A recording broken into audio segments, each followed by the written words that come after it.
Slide the lower backplane slightly into the rear drive assembly until it is fully seated. Fasten the screw to the lower backplane. Install the upper backplane into the rear drive assembly. Fasten the 2 screws to the upper backplane.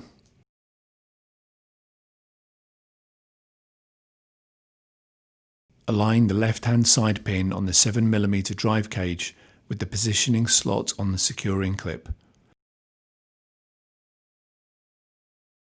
Align the 2 holes on the side brackets of the 7mm drive cage with the 2 holes on the front of the riser cage.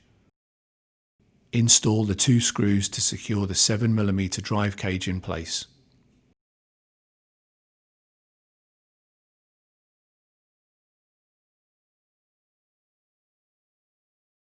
Install the riser 2 assembly into the system.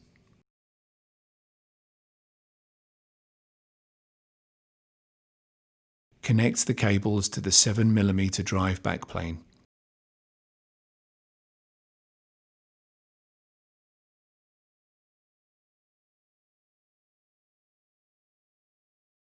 Install the top cover.